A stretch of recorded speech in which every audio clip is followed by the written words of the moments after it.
I had to stop believing that fun and happiness were silly. I had to stop minimizing it in my own life.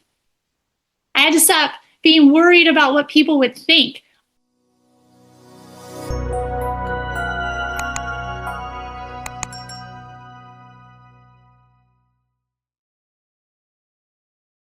So this month, all month, we've been talking about fun and adventure, right? And that first week, I was sick that week, but I heard that y'all had some good aha moments about adding fun into your life. And last week, you got to hear from Tasha. If you missed that for some reason, check that out. It was beautiful of her to share. So I'm going to pick up this conversation on fun. And when Rebecca and I started talking about this, I had to start pondering it for myself, right? So I've been thinking over the past couple weeks about fun and adventure in my own life, and actually, honestly, coming face to face with a lack of it. There are a couple of important areas in my life where I've done an awesome job of putting my head down, getting my work done, powering through. Anybody else ever do that? Yes. And enduring, really, like my endurance is growing, but I'm also growing weary. And I'm growing weary because somewhere along the way, I feel like I put fun and adventure and stuck it on the shelf behind me, right? I've got work to do. This is too important. I don't have time for this. All of these things that we believe about fun and adventure. And so in preparing for today, I started thinking, why is that? Why was it so easy to put fun and adventure on a shelf, especially in these couple of key areas in my life where there should be fun, actually? So the first thing that popped in my head was this: fun feels happy. Anybody else feel happy when they're having fun? Yeah. And happy is, I'm going to open it up. I want you guys to share first. What are some things that you have believed or maybe currently believe about being happy? Any thoughts? I know I'm putting y'all on the spot.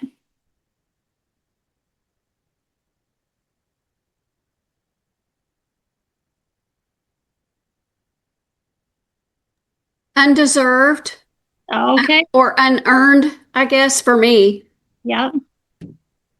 That is a big one. I don't deserve to be happy. I haven't earned it yet. What else? Anything else we believe about happiness? That it's limited. Can't always have it. There's limitations to it. That's good, Becky. Yeah. Yeah, that one resonates. Whew. I don't want to use all my happy today because I might not have it tomorrow. Honestly, when I think of fun, it's like either going to be a waste of time or the flip side, I'd have to plan out the fun, which would take the fun out of it. Yes. Yep. Those are good limiting beliefs that we have. Anyone else want to jump in and share? All right. So here's where I was thinking too. I was thinking being happy is silly. Like that was honestly the first thought that went through my head. That's silly. It's for kids, isn't it? Like I'm mature and grown now, and happiness is, I don't know, it's silly. It's silly for us to think like that, but that's what we do sometimes. Another one I had, like Candace mentioned, I don't deserve it. I don't deserve to be happy. And this one really hit me. There's a quote that I heard a number of years ago, and it was something along the lines, I can't quote it directly, but something along the lines of happiness is like a butterfly. If you chase it, you'll never catch it. But if you sit still for long enough, it just might land on your shoulder. And I remember thinking that, and like at first it was like, oh, that's so profound and beautiful, right? I shouldn't chase happiness. But I realized that hearing that quote and letting that replay in my head, I had started to believe that happiness is elusive. It's out there somewhere. And only if I'm still enough or quiet enough or not ambitious, right? Only then might happiness, if I'm lucky, get a chance to land on my shoulder. And I might get to experience it. It's almost this idea of I should be more focused on the deep internal difficult work of growing and learning and self-improvement. And if I discover happiness along the way, awesome, but it's not necessary. I have believed that happiness isn't necessary. And so I started thinking through this. And I'm like, okay, these are some limiting beliefs. These seem a little crappy, if you ask me, to think that happiness is elusive. I don't really deserve it. It's silly anyway. It's not important or not necessary in my life. And then I was remembering several years ago, I read a marriage book, and it was actually a really good book. But the one thing that stuck with me, and hang with me through this, the one thing that stuck with me was this quote: "What if marriage is meant to make us holy more than to make us happy?" Which is good, right? Like, when you think about it, the point of that relationship, that closest relationship that we experience this side of heaven, is to make us more like our true selves. It's to expose the wounds and the selfishness that might be in them and bring them to the surface so that we can heal. And so that idea at first was like, yeah, what if marriage is meant to make me a better person and not necessarily make me happy? But I'll tell you what that quote did for me, and I didn't realize it until last week. That quote actually gave me a reason to put happiness and fun on the shelf in my marriage. I accidentally read into that quote that it didn't matter if I was happy. That was not the point. Happiness isn't the point. Don't chase happiness. And it made my marriage a job. And when you see your marriage as a job, you start to see other relationships as a job, right? So everything becomes, this is a job, and it's all for a purpose to make me a better person. And actually, when we see it that way, it's not fun at all. And if I'm really honest, which I'm going to be today, I would feel guilty if I felt happy in my marriage because it felt separate to me. I can either be more healed and whole and a better version of myself, or I can be happy, but I can't be both. And for those of us on this screen, we're movers and shakers, right? And we're achievers. And so if that is our option, be more healed and whole or be more happy, most of us are going to default to be more healed and whole because the happiness doesn't seem like it's necessary. And so I know that part of me taking the quote that way was out of context, and it was based on where I was at in my life at the time and how I applied it to me. So I'm not saying that is what the author intended. I'm just sharing my experience of having read that. But I began to form this limiting belief around happiness. I started to believe that happiness and maturity were mutually exclusive. And if I was happy, then I couldn't be mature or holy or strong or wise or an achiever or ambitious. So let's pause here for a moment. I want to explore briefly why I'm talking about happiness during this month that we're talking about fun and adventure. I want us to think about how happiness is expressed. Sure, we express happiness through smiles and laughter and lightheartedness, and we also express happiness through fun and adventure. I don't think that you can have fun without feeling happy, truly. I don't think that happens. And if you never let yourself feel happy, because you don't deserve it, or it's elusive, or it means that you're not smart enough or strong enough. If you never let yourself feel happy, I have a hard time believing that you'll ever have any fun. And so I'm talking about happiness today because if we have faulty beliefs around happiness, or we're scared to be happy, fun and adventure will always be out of reach, like that carrot dangling in front of us, right? We'll never get there. So to sum up the first thing I thought about when I thought about my own reasons for setting aside fun and adventure, I actually wrongly believed that if I was happy, I must be doing something wrong. And I honestly pondered this for a few days last week before the second thing hit my heart. And this one hit deep. I realized that for me, I had put happiness and thus fun and adventure on the shelf in a couple of key areas in my life because it seemed like the people around me were not happy. And how could I be happy and have fun when they weren't. It was this heaviness of, if I'm happy while they're choosing to suffer, if I feel happy while they're stressed out and anxious, if I'm happy when they are not, what will they think? How will they feel? Will it look like I abandoned them? Will it look like I don't have any empathy? How? How can I be happy when those around me are choosing not to be happy? And you guys, I'm seriously not even kidding when I tell you how much this came to light in this past week. Like, it was this rapid fire unraveling in my brain. I realized that I had been waiting for permission to have fun. Anyone else ever do that? I see some head nods. Yeah. Yeah. I was waiting for external circumstances, external permission, in order for me to step out and have some fun, have an adventure, feel happy. I don't know what it was, but it was like I thought that my having fun was going to leave someone else behind.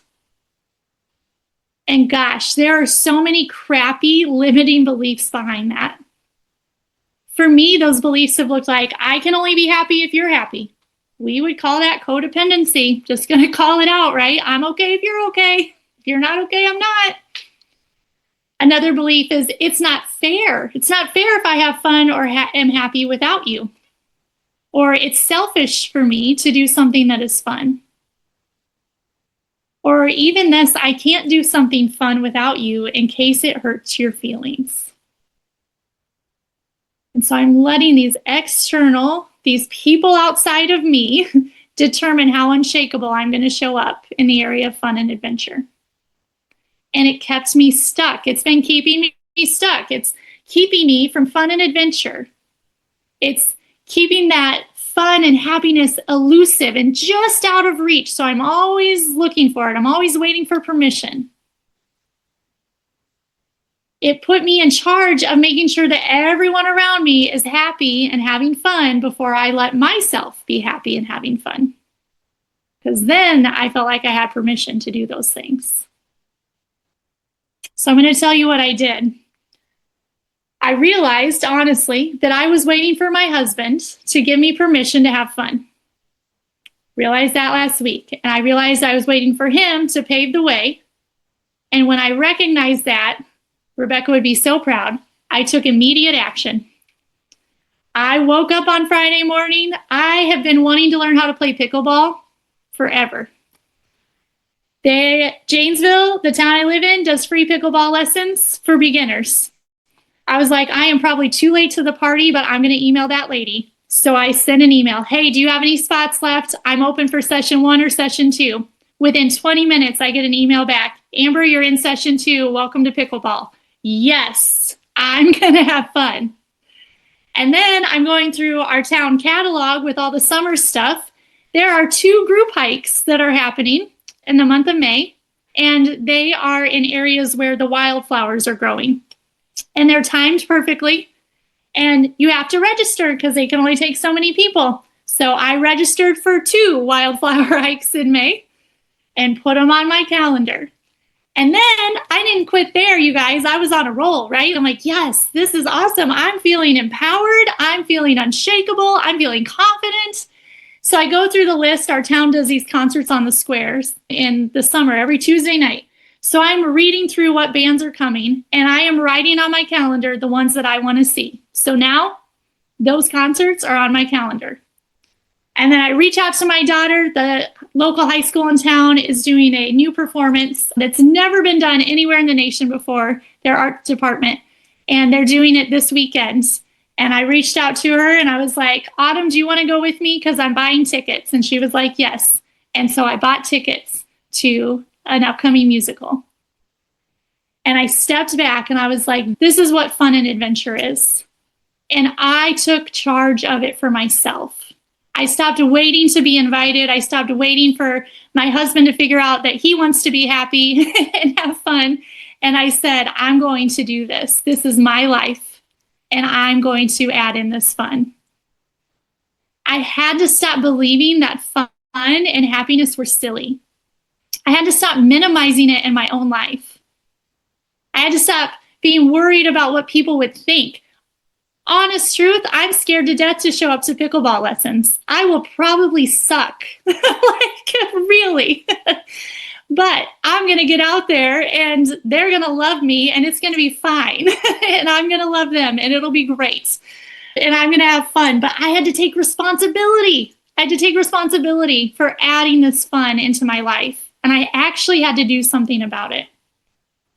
And I want to share with you something else here. What that did for me is taking these action steps. I mentioned this, but it built this inner confidence and this courage in me. I could honestly feel the internal shift. And that's what this unshakable life that we talk about is all about. These seemingly small choices, right? Pickleball lesson, wildflower hike, they don't seem like a big deal. But it put me in charge of my own life. It put me back in the driver's seat. And it gives me a foundation that is unshakable. And there's a deeper layer to this, and I want to share this because someone might need to hear it. In my marriage, my husband and I have very different interests and very different ideas of fun. Yep, I'm seeing a head nod. I had a feeling. So over the years, I realized I've managed to have fun, but mostly by myself. And so even a few months ago, I think we talked about it or it came up where for me, taking a day trip alone or doing a hiking experience alone, that was the thing that I did. And I would enjoy it immensely. But it seemed if I wasn't going to have fun with my husband, that I had to do it by myself. And what I realized when I signed up for pickleball lessons and this hike with 50 different people and concerts on the square, all of those experiences are with other people. They're not solo excursions anymore. And so what I did, I'm admitting to myself that I desire to have fun in a group or with other people. And honestly, that admittance, that realization was probably bigger for me than anything else. So no longer am I sitting and waiting. Does my husband want to have fun with me? What will that look like? It's going to take us 3 years to plan something that we're both going to have fun doing. Or I have to go out and have fun all alone. No, I desire people. And that is why we have this community. And we talk about that a lot. It's dangerous to go alone. And in fun and adventure, I think that fun and happiness, actually, they get to be multiplied when they're shared. And so what I was able to do is open up my world a little bit broader. I'm going to make new friends on the pickleball court. I'm going to talk to new people on those hikes. I'm going to make new connections. And I'm going to have fun doing it. And so that shift for me was really important. That I can have fun with people, not just by myself. And we're going to get ready and send you off into breakout rooms today. Let me see. Yes, okay. I don't want to miss this part. And what I want you to do in your breakout rooms today is to begin to explore what limiting beliefs you have about happiness. And what is that? Are those beliefs keeping you from having fun? And here's my little caveat. Don't overthink happiness here. Because we could go into happiness is a fleeting emotion and joy is forever. And like all of these things, we could dig in and make it very complicated and complex. For today's conversation, I want this to be our definition of happiness. A state of well-being and contentment, encompassing joy, satisfaction, and a sense that life is meaningful and worthwhile. And I would add the lighthearted feeling that precedes fun and adventure, or the lighthearted feeling you get when you're having fun and going on an adventure. And so when you talk about happiness today, we're not going this deep theological, psychological thing, just that feeling of being happy, of showing up fully in your life. So I'm going to throw some questions into the chat. Okay.